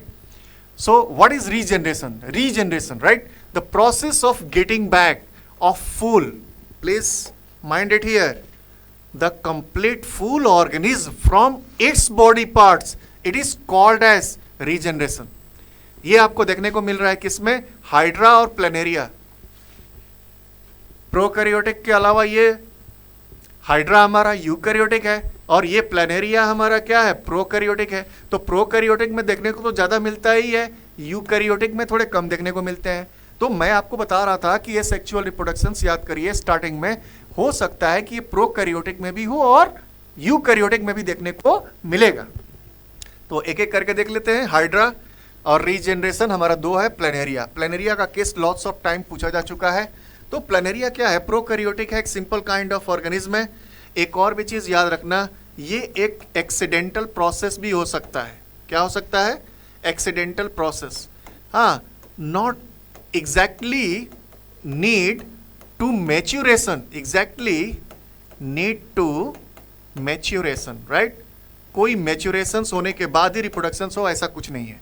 एक पहला case देखिए, एक simple सा planaria का structure दिखाया गया और इसमें क्या कर दिया, एक कट यहां लग गई, एक कट यहां लग गई, राइट? तो आपके पास यानी कि देखो हमारे पास एक कट इधर से, एक बीच में छोड़ दिया गया इधर। अब ये क्या किया, कटने के बाद ये पूरा का पूरा एक नया प्लेनेरिया डेवलप करेगा और नीचे का पोर्शंस भी यहां से कटने से क्या हो गया, एक नया डेवलप करेगा। यानी कि बॉडी के किसी भी पार्ट से आप इसे कट करो, हमेशा क्या हो जाएगा, एक नए रीजनरेट करके नई फुल बॉडी का फॉर्मेशंस करेगा। ठीक है ना? अब देखिए यहाँ पे new full kind of planaria is going to be done, right? कैसे भी हो जाए, इसके लिए देखिए पढ़ रहे हैं रिप्रोडक्शंस के लिए फुल्ली मेच्योरिटी होना चाहिए, लेकिन दिस केस एक बहुत ही अलग ही है। इसमें मेच्योरेशंस की कोई ज़रूरत भी नहीं है। कम समटाइम्स क्या होते हैं, एक्सीडेंटल प्रोसेस में भी ये काम होगा और new kinds of young once क्या होंगे, डेवलप कर जाएंगे। ठीक है? उसी तरह हाइड्रा का ऑलरेडी हम लोगों ने एक देखा था बर्डिंग का कॉन्सेप्ट में, बर्डिंग का कॉन्सेप्ट में देखा था, जहां वेजिटेटिव प्रोपेगेशन के through vegetative growth of cells है, जहां पे वो क्या कर दिया, बर्ड्स का डेवलपमेंट किया और नए फॉर्मेशंस हो गई। उसी तरह यहाँ पे एडल्ट एक हाइड्रा है और यहाँ से क्या कर दिया, कट कर दिया गया। यानी कि एक पार्ट इधर हो गया, दूसरा पार्ट उसका ऊपर का पोर्शंस और नीचे का पोर्शंस। अब ये क्या किया, ये एक नया डेवलप कर गया और ये यहाँ से ग्रोथ करते हुए दो नए fully body of adult hydra is going to be develop through the process of what, regeneration. So regeneration is a kind of asexual reproductions where any kinds of body part is going to be developed from parent's body to the new kinds of complete full organism is going to be developed. This one is called as regenerations. तो जो questions में बोला था कि eukaryotics में रीजनरेशंस देखने को कम मिलता है, एग्जांपल आप देख लोगे, जैसे आपके घरों में छिपकली होती है लेजर्ड, उसका टेल्स में आप लोगों ने सुना होगा, टेल्स टूट जाने के बाद फिर से डेवलप हो जाता है, राइट? ऐसा रीजनरेशन हो रहा है, यहाँ पे भी हमारे लीवर के अंदर हो रहा है। लेकिन हम लोगों ने जो देखा रीजनरेशन में, किसी भी बॉडी पार्ट से कंप्लीट बॉडी का ऑर्गेनिज्म का डेवलप होना चाहिए। यानी कि जो लेजर्ड्स थी उसकी छिपकली से एक नई लेजर्ड की ट्रांसफॉर्मेशन होनी चाहिए थी, जो उतना देखने को नहीं मिलेगा यूकैरियोटिक सेल्स में। उसका रीजन सिर्फ एक है, क्योंकि यूकैरियोटिक सेल्स में मल्टीपल टिश्यू से बन के, मल्टीपल सेल से बन के जो अलग अलग रूप में टिश्यू का फॉर्म करती है, और रीजनरेशंस एक ही तरह के पर्टिकुलर सेल में होता है, न कि अलग अलग यूकैरियोटिक या different kinds of particular tissue में। तो पूंछ वाला जो सेल था वो कंप्लीट एक ही तरह का सेल था, इसलिए उसका टेल्स क्या हो गया, ग्रो कर गया। लेकिन उसका जो लेग है, उसका आगे का जो बॉडी पोर्शंस है, माउथ है, वो क्या है, अलग अलग टिश्यू से मिलके बना। तो वहां पे रीजनरेशंस आपको देखने को नहीं मिलेगा। समझ में आ रहा है? यानी कि रीजनरेशंस केवल प्रोकैरियोटिक में देखने को मिलेगा, क्योंकि वो सिंगल सेल है, यूनिसेलुलर ज्यादा है। तो ऐसे केसेस में मोस्टली आपको देखने को मिलता है कि रीजनरेशंस देखने को मिलेगा एक्सेप्शंस में हमारे पास हाइड्रा भी है जो मल्टीसेलुलर है, जो यहाँ पे भी रीजनरेशन को देखने को कॉन्सेप्ट देता है। ठीक है, तो पता चली गया। नेक्स्ट चलते हैं फ्रैगमेंटेशंस। फ्रैगमेंटेशंस हमारे पास स्पाइरोगाइरा का केस में हम लोग देखते हैं, एल्गी का फॉर्म है। फ्रैगमेंट्स, टूटना, राइट ना, breaking up to the body of a simple multicellular organism into 2 और मोर पीसेस, कैसे भी डाल दो, which subsequently growth from a complete new organism that is called as fragmentations. Please understand here, maturity is needed. वहाँ पे बिना maturity के भी ये काम हो सकता था, लेकिन स्पाइरोगाइरा जो आप देखे होंगे कहीं ना कहीं जो वाटर लॉगिंग होती है वहाँ पे ग्रीन कलर के एल्गी आपको दिखते हैं, बहुत ही फ्रेजाइल होते हैं, टूट जाते हैं इजी वे में, थोड़ा सा भी कोई भी फैक्टर आएगा बायोटिक या अबायोटिक वो टूट जाएगा और टूट के दूसरे पार्ट में क्या होते हैं, डिवाइड हो जाते हैं। इस तरह को आपको देखते हुए तैरते हुए मिल जाएंगे, जेनेटिक स्ट्रक्चर लाइक स्ट्रक्चर दिखता है इसमें, ठीक है ना। तो ये जो ब्रेक डाउन होते हैं ये कंप्लीट लॉक से नहीं टूट के दूसरे पार्ट से टूटता है, ताकि वो उसका न्यूक्लियस जो है ना कंप्लीट ना हो, और ये जाके दो से चार अलग अलग पार्ट में नए तरह के सेल्स का डेवलपमेंट कर सकते हैं। ठीक है, fragmentations that is a kind of particular individuals. अब देखेंगे इसी में प्लांट्स में आपको देखने को मिलेगा वेजिटेटिव प्रोपेगेशंस का कॉन्सेप्ट है, जिसमें एसेक्सुअल रिप्रोडक्शंस को देखना है। देखिए एसेक्सुअल रिप्रोडक्शंस भाई दोनों तरह से हो सकता है, या तो नेचुरल तरीका भी हो जिसमें कोई इन्वॉल्वमेंट मैन मेड ना हो, और दूसरा तरीका है हमारे पास जो प्रॉपर तरीके से मैन मेड हो, हम जब चाहें तब कंट्रोल करें, अपने नए तरह के इंडिविजुअल्स को बना लें। ठीक है, तो ये दोनों तरीका हमारे पास को पता होना चाहिए। नेचुरल जैसे आप लोग देखे होंगे कोई एक ही प्लांट से रूट चला गया नीचे ज़मीन में टच कर गया, वो वहाँ से डेवलप कर रहा है, तो यही सब चीज़ों को हम लोगों को देखना है। वेजिटेटिव प्रोपेगेशंस जो क्या होंगे, एक ऐसा तरीका है जिससे कोई भी पर्टिकुलर प्लांट से हम नए यंग वंस को डेवलप करेंगे, चाहे वो स्टेम हो, रूट हो, चाहे वो लीफ हो। ठीक है ना। In a vegetative propagations, new plants are obtained from the parts of old plants, right? किसी भी आपके parent part से, चाहे वो stem हो, चाहे वो root हो, चाहे वो leaves हो, without the help of any reproductive organs. Please understand here, reproductive organs तो वैसे भी asexual में reproduction में कोई यूज ही नहीं होगा। जैसे leaves है, ब्रायोफिलम, एक एग्जाम्पल आपके बुक में दिया हुआ है, ब्रायोफिलम देखिए लीफ है, जो कि कोई भी मॉइस्ट वाले एरिया पे केवल ड्रॉप भी हो जाए, जो उसके नॉचेज होते हैं, इस नॉचेस से ही हमारे पास रूट्स का डेवलपमेंट होना स्टार्ट कर देगा, और नई तरह की प्लांट बहुत सारे, हर एक नॉचेस से नए नए तरह के ब्रायोफिलम प्लांट्स आपको देखने को मिल जाएगा। उसी तरह आपके पास कुछ ऐसे भी हैं जो मेन प्लांट्स है उसके स्टेम से डेवलप कर लिया, प्लांट है, प्लांट का स्टेम जाके सॉइल के पोर्शंस में जाके कनेक्ट होते हैं, और वहाँ से नए तरह का रूट्स हो जाते हैं और नया बर्ड्स डेवलप करना शुरू होता है। मनी प्लांट वगैरह का नाम आप लोगों ने देखा होगा, जितने भी आप घरों में देख रहे हो, मनी प्लांट का कोई भी स्टेम है उसको बॉडी से थोड़ा सा सॉइल से उसे कवर कर दो, आप देखोगे वहाँ से नए तरह के जर्मिनेशन स्टार्ट हो जाएंगे, रूट्स डेवलप करना स्टार्ट हो जाएगा, और वहाँ से एक नए प्लांट का डेवलप हो जाएगा। यानी कि स्टेम से भी हम नए तरह के वेजिटेटिव प्रोपेगेशंस आर्टिफिशियल्स के थ्रू हम क्या कर रहे हैं, नए प्लांट का डेवलपमेंट कर रहे हैं, राइट। उसी तरह आपने एक और भी एग्जाम्पल देखा होगा, पोटैटो के केस में जो ट्यूबर के थ्रू हो रहा है, राइट। स्टेम से हम लोगों ने देखा, इसमें ब्रायोफिलम में, लिप्स में देख लिया, मनी प्लांट वगैरह में आप इसमें देख लेंगे, और ट्यूबर वगैरह का केस जो आपको पोटैटो या स्वीट पोटैटो के आप देखे होंगे, there is a something I has been going to be develop. कुछ समय बाद आप देखोगे घरों में बहुत दिनों तक रख लो, मॉइस्चर वाले जब एरिया होती है वहाँ से नए प्लांट का डेवलपमेंट होने लगते हैं। तो this tuber is also going to be make a new kinds of particular plant, another new plant growing from the buds, which is going to be present in potatoes as well as sweet potato. तो यानी कि एक तरह से ये भी एक part है जो tuber is going to be able to develop a new kinds of individuals, right? So intentionally अब बात आ गई, हमको नई तरह की प्लांट की डेवलपमेंट की जरूरत पड़ गई। भाई सिंपल सा चीज़ है कि कुछ तो कुछ करना पड़ेगा, जो नहीं तो फिर कैसे होगा, ठीक है ना। डिमांड बहुत ज़्यादा है, नेचर पे डिपेंड रह नहीं पाओगे, तो कुछ ना कुछ तो करना पड़ेगा ताकि हम एक तरह की इंडिविजुअल से नए स्पीसीज़ का भी फॉर्मेशंस करें, या दो अलग अलग तरह के स्पीसीज को आपस में कुछ वेजिटेटिव प्रोपगेशंस के थ्रू नए इंडिविजुअल्स को डेवलप करें। तो यहीं से कॉन्सेप्ट डेवलप होती है आर्टिफिशियल वेजिटेटिव प्रोपगेशंस की, क्योंकि हमारे पास नेचुरल तरीके से हम कितना प्लांट को ग्रो करेंगे, क्यों ना हम अब बहुत बड़े पैमाने पे इसे डेवलप करें। तो ये तरीका है हमारा किसका, आर्टिफिशियल वेजिटेटिव प्रोपगेशंस का। इसमें 3 तरह के इंपॉर्टेंट पार्ट हैं जो आप लोग कर सकते हो, कटिंग है, लेयरिंग है और ग्राफ्टिंग का कॉन्सेप्ट है। 1 बाय 1 करके आप देख सकते हो। कटिंग किसी भी पार्ट ऑफ कटिंग, मतलब स्पेशली क्या करते हैं, किसी भी प्लांट्स के अंदर आप जब देखोगे उसके स्टेम में नोड्स और इंटर नोड्स होंगे, और नोड्स और इंटर नोड्स में मेरिस्टेमेटिक टिश्यू पाई जाती है। और मेरिस्टेमेटिक टिश्यू के अंदर हमारे पास ऑलरेडी मैं आप लोगों को समझाया था कि फाइटो हार्मोन्स होंगे जो ऑक्सिन होंगे, और वो प्ले करते हैं इंपॉर्टेंट रोल, जहाँ से नए तरह के प्लांट डेवलप करने की शक्ति होती है। ठीक है, वेजिटेटिव ग्रोथ वहाँ से स्टार्ट होगा और नए नोड्स या डेवलप कर लेंगे।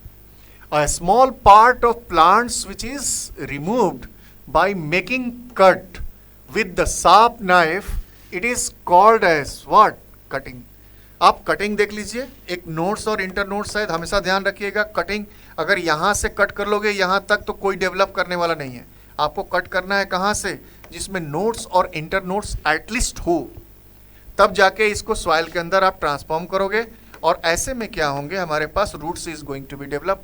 और ये सभी तरह के प्लांट्स में आपको देखने को नहीं मिलेगा, बहुत सारे स्पेशली हैं, बोगनवेलिया है, ग्रेप्स है, सुगर केन है, बनाना है, कैक्टस है, etcetera. This kind of particular plants having ability to vegetative propagations artificials by cutting is going to be develop. Guava वगैरह हैं बहुत सारे, आप लगा सकते हो। घरों में गुलाब के फूल, आप रोज के जो टहनी काट के लेके जाओ, मनी प्लांट को भी आप लगा सकते हो। This kind of particular plants having supporting to do the vegetative propagations through via cutting as a artificial vegetative propagation, right. हम नए तरह के प्लांट, ढेर सारे, एक ही प्लांट्स के एक टहनी को उसके नोड्स और इंटर नोड्स से ढेर सारा अपना नर्सरी बना लेंगे, ताकि नए प्लांट्स को डेवलप करें और इन्वायरमेंट को ग्रीन बनाएं, राइट, बैलेंस करने में भी मदद करें। एक दूसरा कॉन्सेप्ट है लेयरिंग। लेयर से समझ में आ ही रहा होगा, लेयर कर देना है, ठीक है ना। सॉइल के अंदर उसके स्टेम पार्ट को क्या कर देता है, किसी भी तरह, जैस्मिन वगैरह का एग्जांपल आप लोग देखोगे, इसमें आपको देखने को मिलेगा। That is a kind of और भी, और जितनी भी हमारी बेरीज फैमिली जितनी भी है, this kind of blueberry, blackberry, this kind of particular plants having supporting the layering concept. देखो क्या कर रहा है, the branch of the plant pulled towards the ground and part it is covered with moist soil। कोई भी part हो plant का जो स्टेम है, अगर वो वहां पे गया सॉइल के पास और वो एक मॉइस्ट पोर्शंस में तब्दील हो गया, मिट्टी से अंदर दब गया, वहां का फेवरेबल कंडीशंस है, तो automatically the root is going to be develop, right. Living the tip of the branch exposed above ground, after some time new roots will be develop. एक नए तरह के रूट्स का डेवलपमेंट हो जाएंगे। From the part of branch is going to be buried the soil, the branch then cut off. उसके बाद क्या करना है, जैसे ही आपको लगता है कि एक नए प्लांट के रूप में हो गया, हमने इसके मेन प्लांट को क्या कर दिया, कट कर दिया। यानी कि बहुत ही कम समय में अब हमारे पास एक ही प्लांट के 2 पार्ट हो गए और दोनों इंडिविजुअल ग्रो कर रहा है। यानी कि हम बहुत कम ही समय में, बिना ही कोई भी जर्मिनेशन ऑफ सीड, ध्यान नहीं देना, बहुत ज़्यादा मॉइस्चर्स ना न्यूट्रिशंस को बहुत ज़्यादा दिया गया, फिर भी हमने क्या कर दिया, बहुत ही कम समय में एक नए न्यू प्लांट्स को डेवलप कर लिया। इस तरह के प्रोसेस एक ही ब्रांचेस से ना होकर के कई सारी होंगे, तो एक ही प्लांट का बहुत ही कम समय में हम 3 से 4 बहुत सारे प्लांट का डेवलप कर लेते हैं। ये प्रोसेस कहलाती है हमारी क्या, लेयरिंग का कॉन्सेप्ट, ठीक है। चलिए नेक्स्ट पार्ट वेजिटेटिव प्रोपगेशंस का जो सबसे इंटरेस्टिंग पार्ट है, ये जो पार्ट होता है ग्राफ्टिंग का कॉन्सेप्ट है। ग्राफ्टिंग से हम वेरिएशंस लाते हैं। मैं शुरू से ही बोल रहा हूँ आपको, वेरिएशंस इज अ की factor for survival of existence, right. और वेरिएशंस होंगे तो नए स्पीसीज होंगे, फ्लोरा एंड फाउना का नए तरह के स्पीसीज डेवलप करेगा, नए तरह के डेवलप करेगा, तो उसमें ईजी वे में सर्वाइव होना काफ़ी आसान हो जाएगा, ठीक है ना। ग्राफ्टिंग एक मेथड है जिसमें हम क्या करते हैं, सिंपल सा समझिए। मोस्टली जब पहले हम लोग देखते थे, एक ही तरह के स्पीसीज के कई तरह के प्लांट होते हैं और कई प्लांट के अलग अलग तरह के क्वालिटी भी अलग अलग है, और उनको हम चाहते हैं कि दोनों की क्वालिटी एक में ले आया जाए। जैसे एक मान लीजिए टमाटो का मैंने प्लांट बताया, टोमेटो एक नॉर्मल प्लांट है देसी, और एक इंडिजिनस जिसको आप लोग बोलते हो, एक है हाइब्रिड है जो थोड़े बड़े हैं अलग तरह के। दोनों की क्वालिटी अलग अलग। एक में हमारे पास ये है कि देसी में खट्टे होंगे, जूसेस अच्छे होंगे, थोड़ी टाइम ज़्यादा लगेंगे, ठीक है, लेकिन ग्रोथ भी उसकी थोड़ी कम होती है। हाइब्रिड का क्वालिटी क्या है कि वो देखने में भी थोड़े अच्छे हैं, कलर भी अच्छा है, स्वीटनेस है, इजी वे में ग्रो हो जाता है। They are able to survive easily, not need to much pesticides as well as fertilizers there is going to be use, and automatically ये सर्वाइव होते हैं, जेनेटिक मॉडिफाई होते हैं। अब आपको ऐसा चाहिए, लेकिन एक चीज़ समझना, वहाँ पे उसकी क्वालिटी क्या है, उसके अंदर थोड़ी सी कम है, सारनेस कम है, राइट। लेकिन आप चाहते हो कि हम एक ऐसा प्लांट बनाएं जो दोनों की क्वालिटी दे दे, तो हम कॉन्सेप्ट लेके आते हैं क्या, ग्राफ्टिंग। और ग्राफ्टिंग से एक नई स्पीसीज की भी फॉर्मेशंस होगी। बहुत बड़ा कॉन्सेप्ट है, छोटा मोटा कॉन्सेप्ट नहीं है।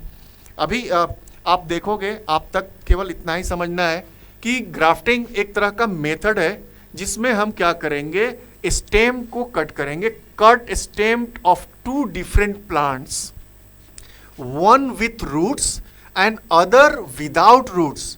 एक प्लांट को लिया जिसका रूट के थ्रू कट किया, और एक प्लांट दूसरा एक ही स्पीसीज के थ्रू, अलग जो क्वालिटी है उसका हमने क्या कर दिया, स्टेम ले लिया, राइट। तो ऊपर वाले पोर्शंस जिसमें रूट्स नहीं है उसका नाम कहते हैं सियोन, राइट। और रूट्स वाला जो पोर्शंस होता है इसको हम लोग नाम देते हैं स्टॉक। पूछता है, इसलिए आपको समझाने की कोशिश कर रहा हूं, बार बार पूछता है रूट वाले पार्ट को क्या बोलते हो, स्टॉक। और दूसरी प्लांट की सेम स्पीसीज का जो स्टेम पोर्शन है उसको बोलते हो क्या, scion, right. Are joined together in a such a way that stem join and grow a single plants. अब हमें क्या करना है कि सबसे पहले आप इसको देखिए, दो सेम प्लांट का जो स्पीसीज है, एक का कट कर दिया रूट वाला पोर्शंस, और दूसरे का कट कर दिया हमने शूट्स वाला पोर्शंस, राइट। और इन दोनों को आपस में हमने क्या कर दिया, सेट कर दिया, राइट। सेट करने के लिए बहुत ही शार्प एज होनी चाहिए, और इसको कवर कर देते हैं हम प्रॉपर क्लॉथ्स या बहुत सारे कपड़े, सिल्वर फॉइल्स आप अच्छे से टाइट कर लीजिए, और वैसलीन लगाकर प्रॉपर तरीके से कवर कर दीजिए। आप थोड़ा केयर करोगे, कुछ ही दिन बाद ये आपस में, इनके वैस्कुलर बंडल आपस में कनेक्ट हो जाएंगे, जाइलम और फ्लोएम जो कि आप पढ़ते हो। और एक बार कॉम्बिनेशंस कनेक्ट हो जाता है तो ये plant automatically survive on a new kinds of species. अब इसकी भी जो क्वालिटी होगी पहले वाले की वो भी रहेगी, और दूसरे वाले प्लांट की भी क्वालिटी अब हमारे को केवल एक ही प्लांट में देखने को मिल रहा है। ये कहलाती है, कॉन्सेप्ट क्या है, ग्राफ्टिंग। देखो जरा, this new plants have a characteristics of both the original plants. दोनों अलग अलग जो ओरिजिनल प्लांट थे, जिससे एक सियोन बना और दूसरा स्टॉक बना। अब इस नए वाले प्लांट में आपके पास इन दोनों की क्वालिटी है, बड़ा ही यूनिक है। यानी कि एक स्पीसीज ही हमने चेंज कर दिया, एक मॉडिफाई कर दिया, उसके जेनेटिक कैरेक्टर को चेंज कर दिया, ठीक है। The cut of stem of plants having a roots fixed in a soil, that is called stalk. Stalk is a lower parts of the plant having roots, and stem another part that is called scion, upper part of the plants which may have a leaves on it but no roots are there. अच्छा, ये करेंगे क्यों, ऐसा क्यों, क्या जरूरत पड़ गया? देखिए क्या है कि इससे हम ऐसी स्पीसीज का डेवलप कर रहे हैं जो हमारे इन्वायरमेंट के अनुसार सुटेबल है, और जब सुटेबल है तो ग्रो करने के चांसेस भी क्या होंगे, ज़्यादा होंगे। तो हम क्या करेंगे, ये इतना बड़ा चीज़ है ग्राफ्टिंग का कॉन्सेप्ट। हम लोग यहाँ वाराणसी में आसपास एक फार्मर है जो किसान क्या किए, इस ग्राफ्टिंग के लेवल को बहुत ऊपर लेके गया। वो तो क्या किया, पहले वो बैगन अपने खेतों में लगाए थे, ब्रिंजल, और ब्रिंजल इतना ज़्यादा हुआ कि वो थक गए लोग, पूरी गांव वगैरह यूज़ करना शुरू कर दिया, इरिटेट हो गए कि अब मैं करूँगा क्या। उन्होंने क्या किया कि सबको उसको स्टॉक बनाना शुरू कर दिया, और प्लांट्स लेके आए टोमेटो का। हम लोग सोचते थे कि ग्राफ्टिंग केवल एक ही स्पीसीज में होती है या हो सकती है। उन्होंने क्या किया, वो टोमेटो के अपने सियोन यानी कि अपर पोर्शन ऑफ स्टेम को कंबाइन किया, आपस में बाइंड कर दिया। कुछ ही देर बाद सेम प्लांट में टोमेटो डेवलप करना स्टार्ट कर दिया। कुछ एक प्लांट है जो सपोर्ट कर देते हैं। साउथ के ऐसे हमारे कुछ एग्रीकल्चर फार्मर जो साइंटिस्ट ना कहें तो उन्हें नेचुरलिस्ट कह सकते हैं। वो तो एक ही मैंगो के ट्री पे अलग अलग ब्रांचेस में अलग अलग स्पीसीज ऑफ मैंगो डेवलप कर रहे हैं। अल्फांसो यूज कर रहा है, कोई लंगड़ा यूज कर रहा है, अलग अलग सिंदूरी, अलग अलग तरह का प्लांट एक ट्री के अंदर, एक मैंगो ट्री के अंदर, मैग्नीफेरा इंडिका, उसके अंदर आपको अलग अलग तरह का डेवलप कर दिया और उसमें वो ग्रो भी कर रहा है, सर्वाइव कर रहा है। तो ग्राफ्टिंग जेनेटिक कैरेक्टर्स के ऊपर डिपेंड करता है। अगर सुटेबल हो गया, इजी वे में एक नई स्पीसीज का डेवलपमेंट हो जाता है। ठीक है, तो इसको देखेंगे। ग्राफ्टिंग कंप्लीट हो जाएगा तो हमारा नेक्स्ट पार्ट हो जाएगा। देखो, एक क्वेश्चन है कि वेजिटेटिव प्रोपेगेशन आखिर पढ़ क्यों रहे थे। सिंपल सा कॉन्सेप्ट जो समझाने की कोशिश कर रहा था। हम कम समय में नए तरह के प्लांट्स का डेवलप कर देते हैं। रेज डू न vegetative propagations bear flowers and fruit earlier. देखिए, हम ऐसे प्लांट का भी डेवलप, नए प्लांट का भी कर सकते हैं जिसमें फ्लावर और फ्रूट्स नहीं है, फिर भी हम नए तरह के प्लांट्स को डेवलप, क्योंकि वेजिटेटिव प्रोपेगेशंस में हम लिप्स से भी डेवलप कर लेंगे, ब्रांच से भी, स्टेम से भी, रूट से भी, कहीं से भी कर सकते हैं। डू नॉट प्रोड्यूस सीड्स नहीं है फिर भी कर सकते हैं। Propagated this method, right. All plants produce genetically identical होते हैं इसमें। और क्यों? क्योंकि जेनेटिक कैरेक्टर्स दोनों में सेम होगी ना। यहाँ पे vegetative plants part can be used, thus many new plants can be develop in a very less amount of time. देखिए, ग्रो करना इजी है, ग्रो इजी है, ठीक है ना। Time taken less, very less time has been going to be done, बहुत कम समय में, है ना। जेनेटिक मॉडिफाई भी हो सकते हैं, जेनेटिक मॉडिफाइड यूज कर सकते हैं हम लोग इसको। और तो और ये एग्जिस्टेंस, सर्वाइवल ऑफ एग्जिस्टेंस काफ़ी अच्छा होता है इनके अंदर। Survival of existence is going to be easy for develop a new kinds of young ones. तो इस तरह से क्वेश्चंस पूछेगा, what is the advantages of particular vegetative propagations, तो आप लोगों को आना चाहिए। ठीक है, इसी के कॉन्सेप्ट में अभी देखिए और लेवल पे लेके गया। मैंने बोला जैसे जैसे एक कहते हैं ना, आपको पता है एक कॉन्सेप्ट है, एक कॉन्सेप्ट जैसे ह्यूमन नई तरह की चीज़ें डेवलप करना स्टार्ट कर देता है, वैसे वैसे उसकी ज़रूरत भी क्या होती है, बढ़ती है। जैसे वेजिटेटिव प्रोपेगेशन हम लोगों ने किया, नए तरह के स्टेम वगैरह को डेवलप करना स्टार्ट कर दिया किसी प्लांट ऑफ पार्ट से।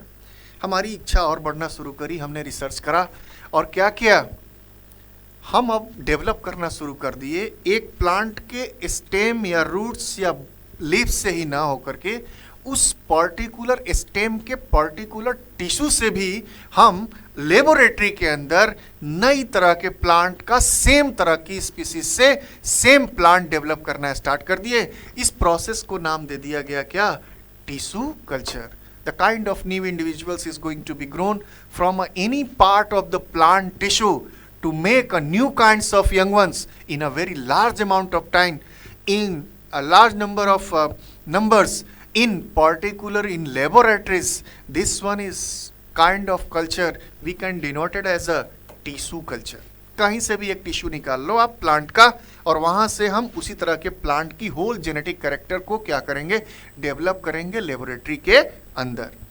The productions of new plant from a small pieces of plant tissue or cells removed from the growing tips। याद रखना, टिप्स कोई भी ग्रो करने वाला हो, चाहे वो रूट्स हो, चाहे वो शूट्स हो, चाहे वो प्लीम्यूल हो, प्लीम्यूल से हमारा स्टेम बन रहा होता है और रेडिकल से रूट्स बना होता है। तो हमेशा जो है जेनेटिक जो सुटेबल होती है सबसे ज़्यादा टिश्यू कल्चर के लिए, टिप वाली जो वेजिटेटिव ग्रोथ जिसमें सबसे ज़्यादा होता है, वहाँ से उस टिश्यू को टिक करते हैं।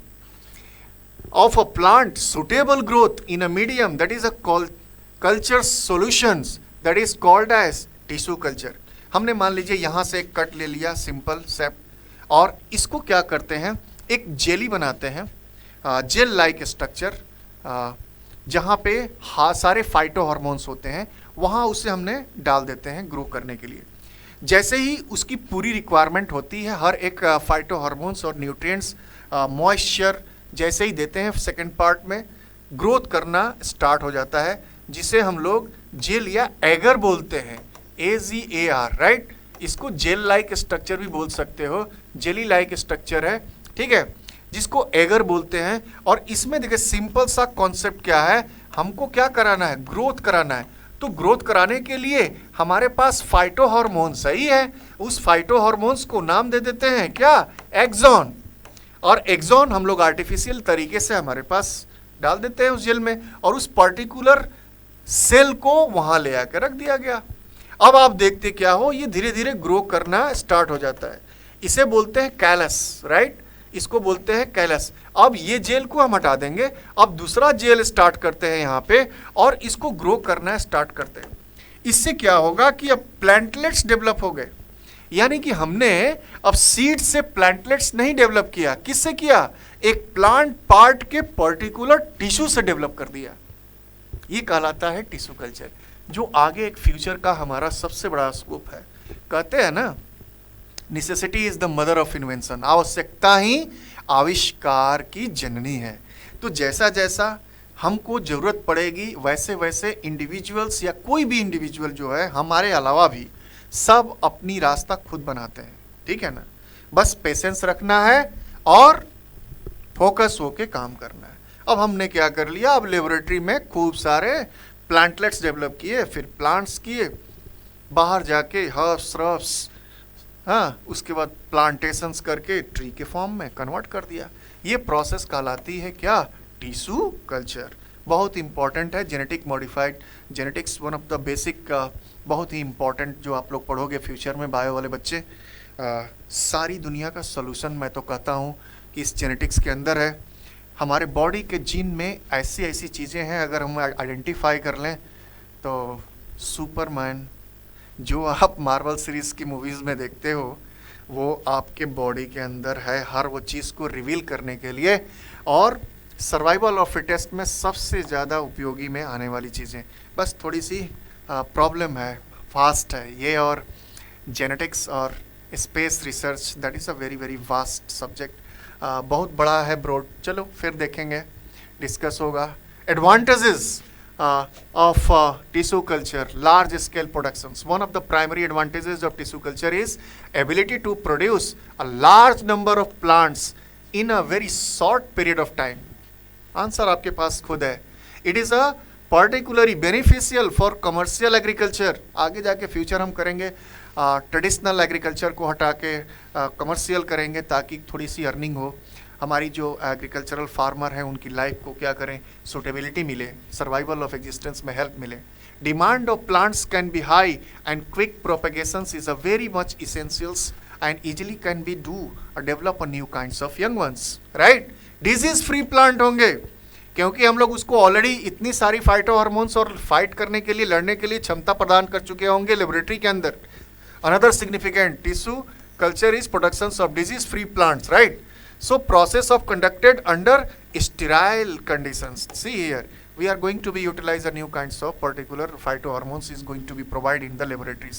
So minimize the risk of contaminations. उनके contaminations होने के chances काफ़ी कम हो जाएंगे, and ensure the plant will be going to be generated free from pathogens and leading to the healthier crops के रूप में आपको देखने को मिलेगा, right? Another important is seedless plant होंगे, हमें सीड की जरूरत नहीं है, जर्मिनेशन होना, पूरी प्रोसेस, प्लगिंग, इस तरह का concept, sowing of seed, pesticides, manuring, this all kind of processes has to be removed and we can able to develop a new kinds of young ones very small amount of time. Tissue culture also allow multiplications of seedless plant which cannot be propagated through the traditional seed method. देखो कुछ कुछ ऐसे हमारे पास हैं जो प्रोपेगेशंस method भी काम नहीं कर रहे हैं, फिर भी हम वहाँ पे अब नए तरह के यंग वंस को डेवलप कर लेंगे through the process of tissue culture, right.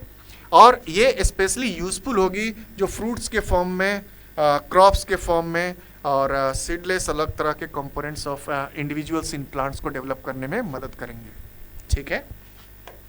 तो ये सारी चीज़ें, चलो तो ये सारी चीज़ें हम लोगों ने आज देखा, आप लोगों ने एसेक्सुअल रिप्रोडक्शन का जो कि एक फर्स्ट पार्ट है, जहां आप हर तरह से जो आपके कोर्स में था कवर करने की कोशिश की गई है। एक बार गो थ्रू होइए, अच्छे से पढ़िए, बिना पढ़े कुछ होने वाला है नहीं। परिश्रम हमारे हाथ में है, हम वही करेंगे और आपको भी वही करने के लिए मजबूर करेंगे। थोड़ी सी सहायता आप लोगों के लिए भी चाहिए होता है। आप लोग लगिए, साथ में मिलके काम करते हैं और हम लोग आगे बढ़ते हैं। ठीक है, जय Hind class, thank you so much and enjoy.